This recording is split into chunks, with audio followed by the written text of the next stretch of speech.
Good morning, class. Am I audible? Yes, Yes, ma'am. ma'am. Okay. Yes, ma'am. Ma'am, good morning. Good morning, ji. Good Good. morning.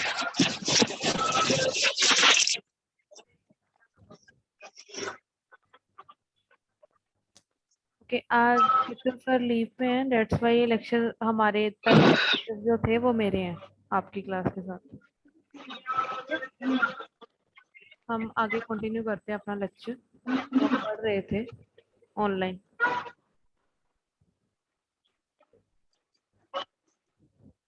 Share screen visible.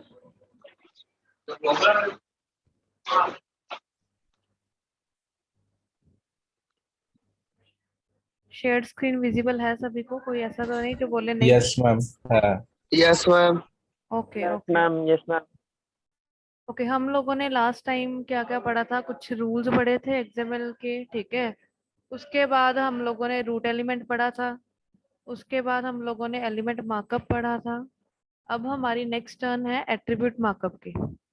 अब element markup जो था वो markup tags को combine करके कैसे element कहते हैं, और इस एलिमेंट को ही हम एलिमेंट मार्कअप के नाम से भी जानते हैं क्योंकि इसमें मार्कअप टैग्स होते हैं. यही हमने पढ़ा था मेन. हम लोग ऑलरेडी जो चीजें कर चुके हैं उनको क्या क्या नाम से आपसे पूछा जा सकता है पेपर में वो बता रहे. अब हम लोगों ने एट्रीब्यूट्स बनाने सीखे थे. एट्रीब्यूट आप लोगों ने काफी बार बना भी लिया है.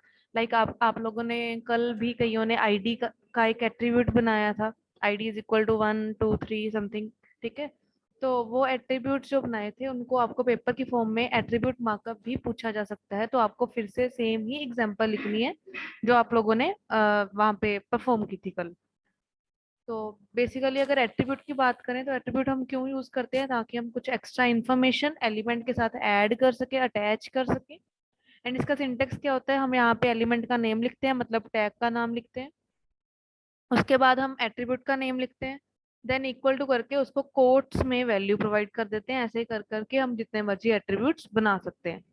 यही फॉर्मेट हम लोगों ने यूज किया था. हमने क्या किया था, यहाँ पे स्टूडेंट या फिर नेम कुछ भी ऐसा एट्रीब्यूट बनाया था. देन उसकी ID is equal to then उसको कोई ना कोई वैल्यू प्रोवाइड की थी आप लोगों ने 1 2 3 समथिंग.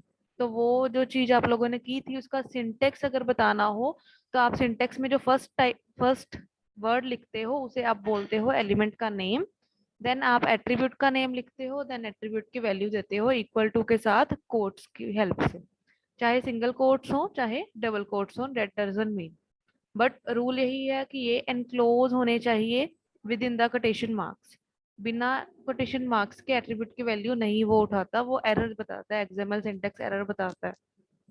देन एक्सएमएल का कुछ रिजर्व्ड एट्रीब्यूट्स होते हैं एक्सएमएल के अंदर. So first attribute that is reserved, जो कि हमको एज इट इज ही यूज करना पड़ेगा, प्री डिफाइंड है. उनमें आता है हमारा एक्सएमएल कोलन लैंग. अब ये एट्रीब्यूट क्या करता है, ये बताने के लिए है कि हम कौन सी लैंग्वेज का डाटा सेव कर रहे हैं. फॉर एग्जांपल मैंने इंग्लिश का डाटा सेव करना है तो मैं उसके लिए XML colon lang is equal to double quote start then en double quotes बंद ऐसे करके लिख सकती हूँ वहां पे एट्रीब्यूट की वैल्यू के फॉर्म में. अगर मुझे फ्रेंच डाटा सेव करना है तो fr लिख सकते हैं. देन जर्मन करना है तो de कर सकते हैं. ऐसे ही और डिफरेंट लैंग्वेजेस के लिए डिफरेंट वैल्यूज हैं. इसकी 2 3 मैंने एज एन एग्जांपल ली है ताकि आप लोगों को पता चले कैसे कैसे वैल्यूज आ सकती हैं. तो अगर इसको आपने यूज करना है तो आप कैसे कर सकते हो? लेट्स इमेजिन मेरे टैग का नाम है एबीसी, ठीक है जी. देन हम लोगों ने एक्सएमएल का लैंग्वेज एट्रीब्यूट यूज करना है जो कि प्री डिफाइंड है. तो मैं एक्सएमएल कोलन लैंग लिखूंगी इज इक्वल टू उसकी कोई ना कोई वैल्यू देनी है. चाहे मैं डबल कोट्स में लिखूं चाहे मैं सिंगल कोट्स में लिखूं, डेट डिपेंड्स ऑन मी, ठीक है जी. तो मैं डबल कोट्स में अगर en लिख दूंगी तो वो बाय डिफॉल्ट वहां पे सेव कर देगा कि ये इंग्लिश लैंग्वेज में कन्वर्टेड है. ये हम लोगों को बताने की जरूरत नहीं है. जैसे हम एंटिटी में किया था, हमने एंटिटी के केस में मैंने क्लास लिख दिया था एम्परसेंट के साथ एम्परसेंट क्लास सेमीकोलन, तो वो उसने अपने आप उसकी स्ट्रीम चेंज कर दी थी मैट्रिक्स की, ठीक है। तो वैसे ही ये भी इंग्लिश में अपने आप कन्वर्ट कर देता है। ऐसे ही आप फ्रेंच के लिए और जर्मन के लिए कर सकते हो इसे यूज, अगर आप चाहो। अगर आप नहीं करना चाहते तो आपको कंपल्शन कोई नहीं है, बस है यहाँ पे एक्सएमएल में कोई रिजर्व एट्रीब्यूट तो आपको पढ़ना पड़ेगा, इसका नाम याद रखना बस। देन नेक्स्ट हमारा एक्सएमएल का जो रिजर्व एट्रीब्यूट है दैट इज स्पेस। अच्छा, अगर रिजर्व एट्रीब्यूट के बारे में पूछा जाए तो आप ये बोल सकते हो कि वो वाले एट्रीब्यूट्स जो कि प्री डिफाइंड है और जिनके आगे ऐसे वाला कोई कीवर्ड हो, एक्सएमएल कोलन वाला, वो सारे एट्रीब्यूट्स आपके प्री डिफाइंड मतलब रिजर्व्ड एट्रीब्यूट्स होंगे एक्सएमएल के। दो एट्रीब्यूट्स हैं इसके 1.0 में जो कि रिजर्व्ड है। लैंग वाला तो हमारा लैंग्वेज बताता है, और स्पेस वाला हमें बताता है कि मुझे वाइट स्पेसिस रिजर्व करनी है कि नहीं करनी। मतलब जैसे आप लोगों ने, कईयों ने क्या किया था, टैग के नेम में स्पेस डाली थी, like first space name that is tag the name, ठीक है। देन उस केस में क्या हुआ था, आपको वो एरर बता रहा था और आपके टैग के नेम को वो नहीं उठा रहा था सही तौर से। तो उस केस में आप लोगों को वो स्पेसिस रखनी है या नहीं करनी। अगर आप चाहो, अगर इसकी वैल्यू आप रिजर्व कर देते तो उस केस में वो आपके उस वैल्यू को भी टैग की फॉर्म में रख सकता था जो कि फर्स्ट स्पेस नेम करके थी। बट बाय डिफॉल्ट इसकी वैल्यू प्रिजर्व नहीं होती, मतलब आप लोग स्पेस नहीं डाल सकते टैग के नेम में। अगर आप डालना चाहते हो तो आपको इस एट्रीब्यूट की वैल्यू को प्रिजर्व से चेंज करना पड़ेगा, मतलब XML colon space is equal to double quotes preserve then double quotes 1। तो अगर ऐसा करोगे तो आपके वाइट स्पेसेस प्रिजर्व हो जाती हैं। तो ये दो एट्रीब्यूट्स आप लोगों को याद करने हैं, ये दोनों हमारे प्रिजर्व्ड एट्रीब्यूट्स हैं। रिजर्व्ड एट्रीब्यूट्स बोल सकते हो, प्री डिफाइंड एट्रीब्यूट्स बोल सकते हो, जो कि एक्सएमएल के प्री डिफाइंड है, ठीक है, पहले ही बने हुए हैं, हम लोगों ने नहीं बनाए। इसके अलावा आप जितने भी एट्रीब्यूट्स बनाओगे वो सारे एट्रीब्यूट्स आपके खुद के बने हुए होंगे। इतना पार्ट आप लोगों का एट्रीब्यूट्स के लिए आप रेडी रखना। अगर आपको बाय चांस पूछा जाए, हो सकता है कि 5 मार्क्स में आपको दो क्वेश्चंस पूछे जाए, like explain element markup and attribute markup, हो सकता है। तो अगर एट्रीब्यूट मार्कअप पूछा जाए तो इसके बीच में ही आपका रिजर्व्ड एट्रीब्यूट वाला पार्ट भी आएगा। क्यों? क्योंकि है भी एट्रीब्यूट ही, इसके अंदर ही हम लोगों ने डिफॉल्ट एट्रीब्यूट्स भी डिस्कस किए हैं। दैट्स वाई आप इसे इसके अंदर भी लिख सकते हो वहां पे पेपर में।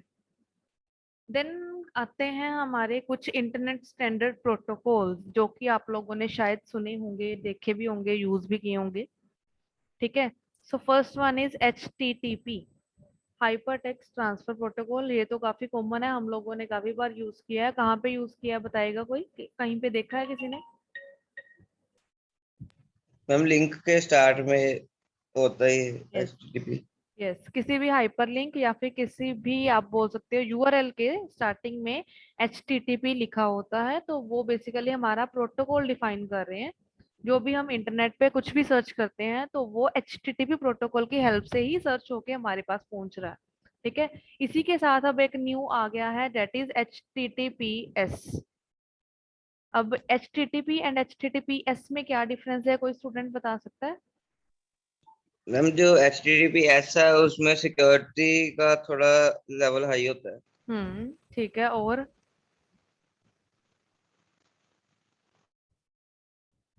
ठीक है, ठीक बताया, और बताओ, किसी और को कुछ और इसके बारे में पता है?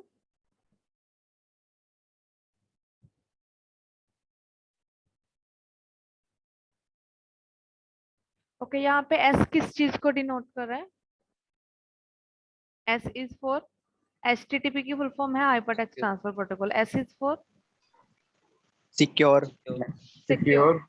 यस, सिक्योर बोल सकते हो आप लोग, ठीक है। या फिर आप इसे, अगर प्रॉपरली आप नेटवर्किंग की फॉर्म में बोलो तो आप बोल सकते हो कि SSL लेयर को डिनोट कर रहा है हमारी, that is secure socket layer, जो हमारी डाटा लिंक लेयर के पास होती है जब हम OSI मॉडल पढ़ते हैं, ठीक है। तो बेसिकली SSL लेयर का मेन मोटिव था हमारे डाटा को सिक्योरिटी प्रोवाइड करना, ताकि अगर इंटरनेट के बीच में जब डाटा ट्रांसफर हो रहा है वहां पे भी अगर कोई हैकर, अटैकर या क्रैकर आए तो उस केस में वो हमारे डाटा को रीड ना कर सके, एनक्रिप्शन डिक्रिप्शन स्टैंडर्ड्स अप्लाई हो, हैश टेबल्स अप्लाई हो, ये सारा काम जो है वो SSL लेयर का होता है, ठीक है। तो HTTPS में इन्होंने HTTP की बेसिक फंक्शनिंग ऐड तो की है, बट इसी के साथ उन्होंने SSL लेयर को भी कनेक्ट कर दिया, और इन दोनों की कंबाइंड वर्किंग को हम HTTPS बोलते हैं। तो जब भी आप कहीं पे ट्रांजेक्शन्स कर रहे होगे या फिर आप कहीं पे अपनी यूजर आईडी पासवर्ड भर रहे होगे, तो आप वहां पे देख सकते हो, वहां पे जो यूआरएल होता है उसमें स्टार्टिंग के 5 लेटर्स अगर आप पढ़ोगे तो वो यही होते हैं HTTPS। बट अगर वहां पे एस नहीं लगा बट आप ट्रांजेक्शन करना चाहते हो, तो मेक श्योर कि आप श्योर हो इस बात के लिए कि आप जहाँ पे भी ट्रांजेक्शन कर रहे हो वो फेथफुल वेबसाइट है, क्योंकि हो सकता है कि वो गलत हो या फेक हो, आपकी डाटा के साथ कुछ छेड़खानी हो सकती है उस केस में, अगर वहां पे एस नहीं है बट आप ट्रांजेक्शन्स कर रहे हो। ठीक है। देन आती है हमारी सोप प्रोटोकॉल, दैट इज इस नहाने वाला साबुन वाला सोप नहीं है, ठीक है जी। That is simple object access protocol.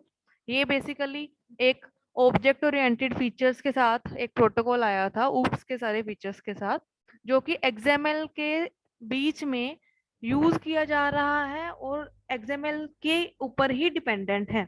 मतलब XML की फॉर्म में ही इसकी फाइल होगी, बट इसी के साथ साथ इसके अंदर क्लासेस, ऑब्जेक्ट्स, इनहेरिटेंस एंड वो सारे जो ऊप्स के फीचर्स थे वो सारे इम्प्लीमेंटेड हैं इसके अंदर। ठीक है जी। XML के हेल्प से इन्होंने इस प्रोटोकॉल ने सारे फीचर्स इंप्लीमेंट किए। वो क्यों किए? अगेन डाटा की सिक्योरिटी बढ़ाने के लिए, क्योंकि हमारे ऊप्स के जो फीचर्स है उनमें मेन मोटिव है उनका एनकैप्सुलेशन प्रोवाइड करना, मतलब हमारे डाटा को प्रोटेक्ट करना, ओनली यूजफुल डाटा सामने वाले को दिखाना, और बाकी जो बैकएंड की वर्किंग है वो सारी हम लोगों ने हाइड करके रखनी है। तो ये जो फीचर्स थे सारे ऊप्स के वो सारे ये सोप प्रोवाइड करता है। And third one